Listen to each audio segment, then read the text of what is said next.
So here's the deal. Yesterday, I found myself with a full free Saturday. No plans for the first time in what feels like, honestly, forever. And I figured, hey, why not use that day to go out and see some new films in the cinema that I haven't seen and beat this creative slump I find myself in. I'll take you guys along for the ride. We'll watch some films. We'll chat about them. It'll be a fun day. So I did just that. Took you guys along for the ride. Had a great day.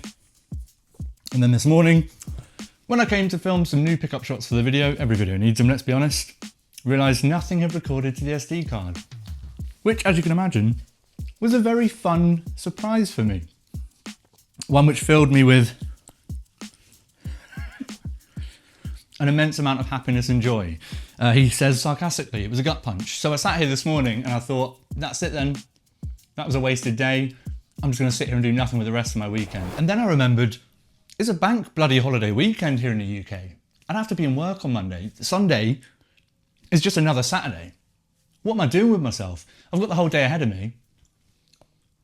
Let's just do it again. So without any further ado, we're gonna do just that.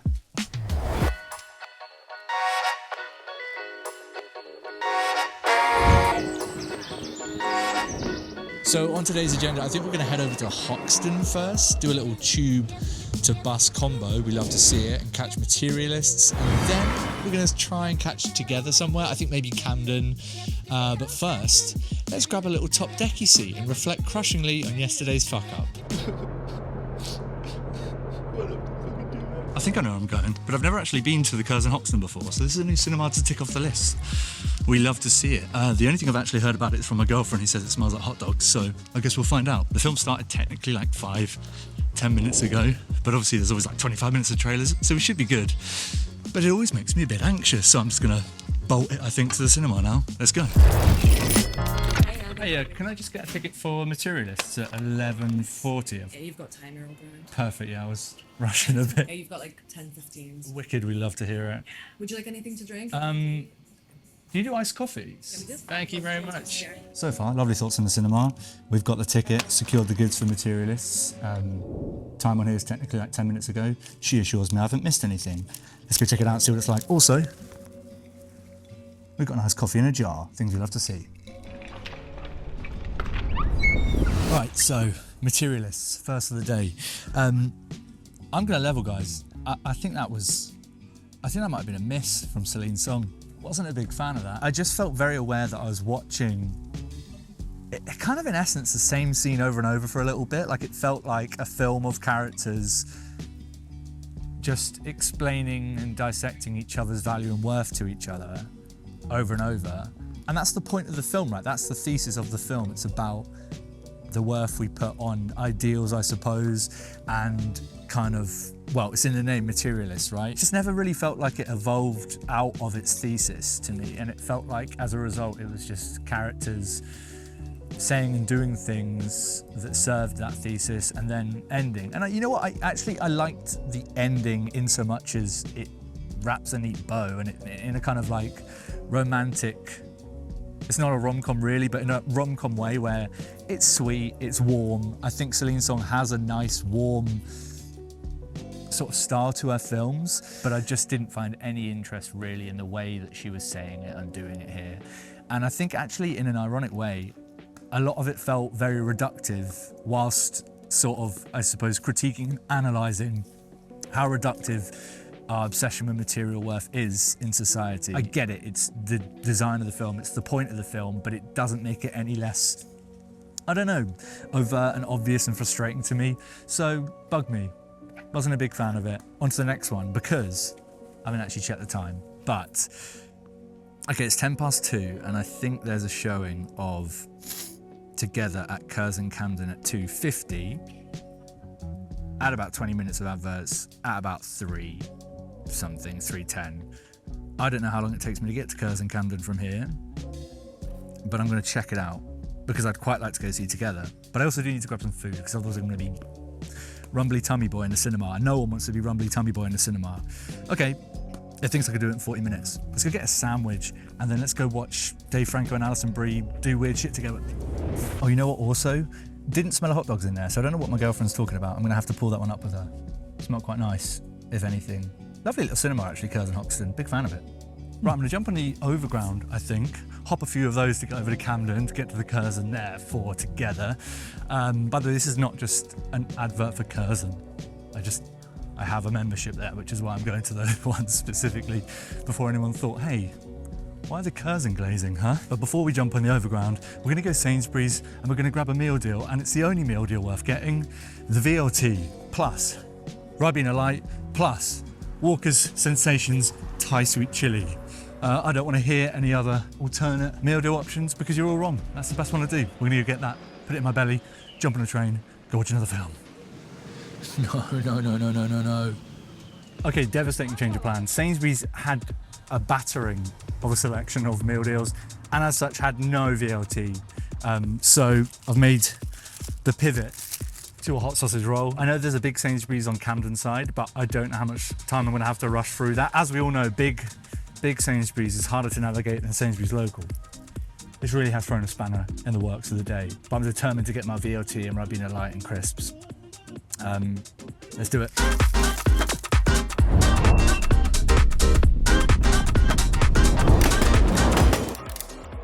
That was, bar none, the driest sausage roll I've ever had. Call me a 99er, the amount of flakes I've got on me, good lord. So as I make my way to Camden now, I want to take a second to pat myself on the back, because I was ready to write today off, but I didn't. I got back up, and who knows if what I'm making here even ends up working at all, but it feels good to be making something at all, you know? And oh my god, that's a good day. Okay, so I just got into Camden Road station at the exact start time for Together, as ticketed on the Curzon website. 20-25 minutes of adverts means I should have enough time just to like power walk, like I've never power walked before, to Sainsbury's and get myself a meal deal, because I'm gonna eat something and I really want a VLT, so we're going. Green man, let's go.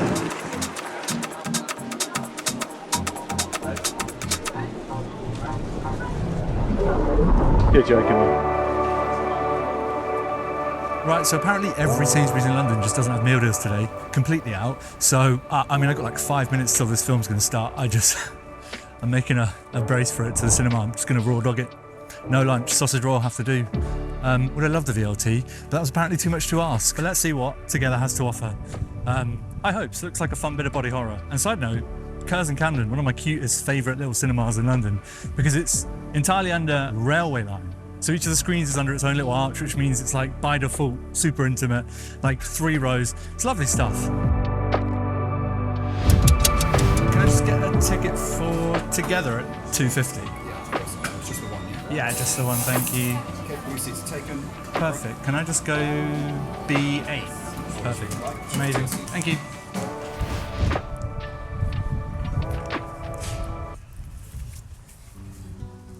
Right. So let's talk about Together, okay?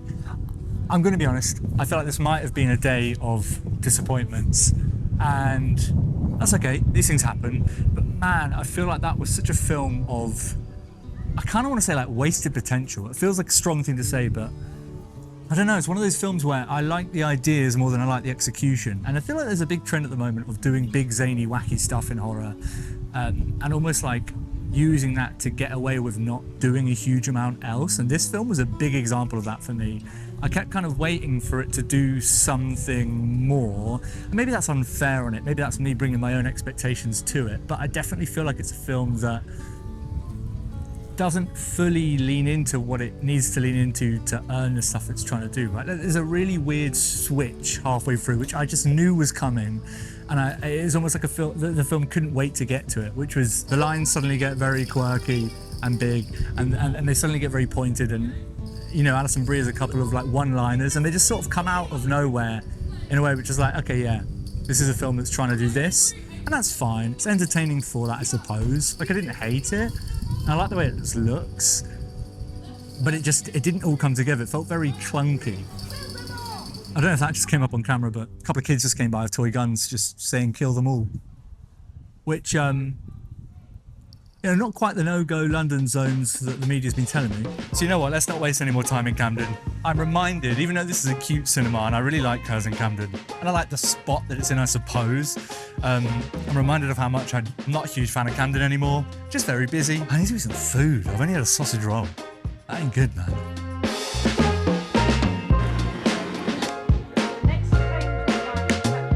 So as I stand on a station platform at Camden Road, waiting for the next train, I think back on what was a disappointing day of cinema, to be honest.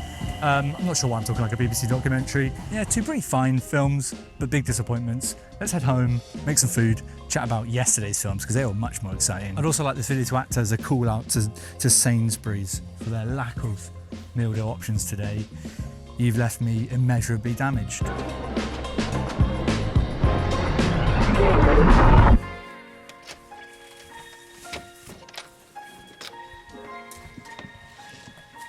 And we're home. Good Lord, that felt like a longer day than yesterday, I can't lie, despite, effectively spending half the time in a cinema as I did yesterday. But I suppose that's what average films will do to a day versus films that absolutely rule. You can't win them all, can you? But listen, I'm very hungry, so I'm going to take my shoes off and I'm going to move my booty over to the kitchen to cook something for dinner. I don't know, what have I got? Probably some pasta or something, and we'll debrief over there, right? That's a plan. Okay, so apparently this is a cooking channel now. Cooking hot takes. I don't know why I said that joke. I need to get some bits together before I can cook, and then we'll debrief properly. Okay, we're good to go. Never thought I'd be holding a knife here on the channel, but hey ho, this is how these things go. I'm gonna start by cutting this shallot. I'm not really gonna talk you through what I'm cooking. As I mentioned earlier, I do really want to talk about the films I watched yesterday because they were significantly better, and I didn't get a chance to talk about them yesterday. Well, rather I did. You'll just never get to see that. So we started off yesterday with Sorry Baby, which is a new film from Eva Victor. I say new, it's not new, it's their first film. Writing, directing, and starring. And I really didn't know anything about this film going into it. All I knew was basically the poster, which is Eva Victor holding up a kitten. So I was kind of expecting like a very wholesome, I don't know, indie film. And it was kind of, I suppose, it shares a lot of the same qualities as wholesome indie films, but it was definitely about something I was not expecting it to be about, and I think it touched all of the topics that it touches on really, really well and really, really effectively. I wasn't sure at first whether I'd fully click with the kind of style of Eva Victor's writing. There's, I don't know, a tendency sometimes with that type of film to come off as a little bit on the nose and obnoxious sometimes. Oh God, these shallots are getting in my eyes. So I'm crying about the food, not the film. Although I did cry in a film because it was moving, it was emotional, but it was also quite charming and funny. And I love films like that that are able to pull those things out of situations that feel very kind of earnest and natural. And I think that's my favorite thing about Sorry Baby, was that there are these scenes that kind of highlight the strange absurdity of life and people and the reactions around you when something traumatic happens in life. And it uses those really well to mine out some pretty human stuff and some pretty emotional stuff, but in a way which feels quite, I don't know, like charming and like it kind of surprises you. Like there's a really great jury duty scene. Sorry, I forgot one ingredient, Dijon mustard. That didn't go swimmingly. Yeah, I just thought it was really great, and I liked the relationship at the centre of the film. I liked what Eva Victor has to sort of say about relationships and about people in times of trauma. And I just think it was a really strong debut. I will certainly be seated for their next film. Big fan of it. And also the kitten stuff that's from the poster was obviously great because cats rule. So there's that. But the second film I watched yesterday was Barry Lyndon. And I know I said earlier that like I was kind of excited to watch a bunch of new releases because I'd let a bunch stack up, and so I was a bit like a kid in a candy shop, so I could go see whatever new one I wanted to see. And Barry Lyndon is not a new film. It's from the 70s, it's Stanley Kubrick, but there's a 4K restoration out in cinemas at the moment, and I was very worried that I was going to let that slip out of cinemas because I really thought for the first time watch for me, I'd never seen it before, I wanted to watch it in a cinema. So what better time to do it? So I thought, you know what? Other films can wait. I'm gonna go and watch Barry Lyndon in the cinema for the first time. So I did just that, and oh my God, did I love Barry Lyndon. I can't express to you how much I love Barry Lyndon. Kubrick cooked, which feels like a very futile thing to say about a film at this point, right? Because it's Stanley Kubrick. He is one of the greatest directors of all time for that exact reason. He's known for cooking, but man, was it better than I expected, and I've been told a lot of great things from a lot of people. It's very easy to say about films that they look like paintings, but immediately I was just like, this is a painting. And obviously it's very much influenced by paintings and the Baroque style, I suppose, and Rococo. But I love the way that Stanley Kubrick and his cinematographer, I think John Alcott, I may have just completely misremembered the name, but he does most of Kubrick's films. I love the way they shoot this thing with the zoom lenses and like the candlelight. It really reminded me, like eerily accurately, of being stood in a art museum looking at a huge canvas, and the way that you just kind of hone in on small details in artists' work, but at the same time sort of zoom out and look at big canvases overall, and the way that artists of that time would build their scenes in these big sort of canvases filled with all these little details that tell a story. And so Barry Lyndon, to me, and the best thing I can say about it is that it feels like characters who are kind of jumping through different paintings and different canvases, right? That's the best way I can describe it, and I absolutely love that feeling. I think it makes for a really fun and fluid way through a big epic like this, and like watching Barry sort of go through different phases and different almost lives felt really interesting and ended up really helping Kubrick say what he wanted to say about aristocracy, right? And I suppose the kind of almost con man nature of aristocracy at the time. That's what I got from it, and I loved that shit, man. Just delicious, delicious cinema in every shape, way and form. But after that, I decided that I wanted to watch a third film in the day, but it was like evening time. I didn't fancy not eating dinner and just going to the cinema for a third time. So I figured I'd pop myself into FOP, which is everyone's favorite place to go and find films to watch at home. And I decided I'd treat myself and grab myself a Criterion, which, as we all know, is the ultimate treat, and a 4K one at that, and it was for Happiness, which is a Todd Solondz film. One second. This Todd Solondz film, Happiness, it's been on my watch list for a long, long time, and I'd never got round to it, and I'd never seen it, and I'd tried to keep myself blind on it, despite knowing its reputation as a very kind of controversial film at the time. And when I went to buy it, the woman behind the till was like, "Oh, nice pick, have you seen it before?" And I was like, "Nope, just gonna go in blind and watch this, treat myself." And she just sort of paused and gave me that look, which is sort of like, "Oh, you might be crazy." And she just said, "Good luck," which I think is actually the best thing you want to hear before you watch any film, in my humble opinion. So I got home, I watched it, and man, did I love Happiness. Man, did I absolutely love Happiness. I wasn't sure exactly how much I'd really click with it to begin with, because sometimes I think provocative films can sometimes feel a little bit like that's what they're doing. It's just the provocative stuff for the sake of it. But man, have I not seen a film like this before. It's a dark comedy, but what I love so much about Todd Solondz's dark comedy approach here is that it kind of never leans too far into caricature, which I think is the obvious and easy thing to do with dark comedy, because I think when films that are dark comedies want to deal with taboo subjects or things that it knows are controversial, I think it's easy to be like, okay, well, we'll make it really emphasizing the fact that we don't agree with these things and that it's silly and over the top and caricature-y, so that it's easier for an audience to be like, haha, yes, I don't agree with this and it's funny and it's silly for that. But Todd Solondz is just firmly not into that side of things, and actually gives all of the characters in this film, no matter how terrible and awful the things they're doing are and how like abhorrent they are morally, he gives them all the time of day, right? And the empathy that you'd expect from a decent writer who is willing to actually let their characters feel lived in and fleshed out in their film. So it's that really amazing feeling of watching a film which is very funny and dark and twisted, it absolutely is, but is deeply uncomfortable because the characters feel so authentic and fleshed out, and they feel like they are being allowed to express themselves on film, which is just something I didn't expect, and something that I'm not convinced I've really felt from a lot of films, and I love that about this. I've never seen any of Todd Solondz's other work, but my God, am I excited to watch it after this. Yeah, it clicked for me. I loved it, and absolutely loved the lead performance, not lead performance, it's a big ensemble, but from Dylan Baker, who plays Bill, who is probably the most controversial character in the film.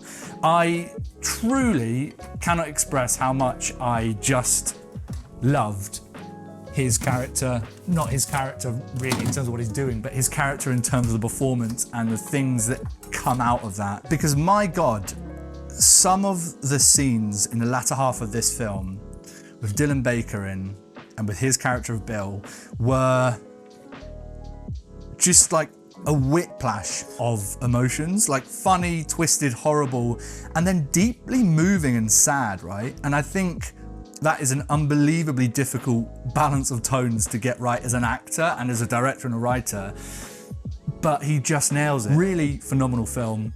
And of course, always makes me miss Philip Seymour Hoffman whenever I see him in anything. So that was my film watching for yesterday that I was worried I wouldn't be able to talk to you about, but have now spoken to you about, which is good. It's been a pretty full, fleshed out weekend of watches. If you follow me on Letterboxd, you will have seen me excited about the run that I'd slipped myself into yesterday, which was an absolutely fantastic all-timer run, if I may say so myself. That run has been slightly squashed a little bit, I'm gonna be honest, by today's films, but still a very good, rounded cinematic weekend, I would say. But I'm not gonna bore you for any longer. I'm gonna get this food in the oven, and then after that into my belly, and I'm gonna chill and watch something. And that's just the way it's gonna go. Hopefully this video wasn't absolutely atrocious and had something fun to offer you guys. If not, scream at me in the comments, please. Thank you.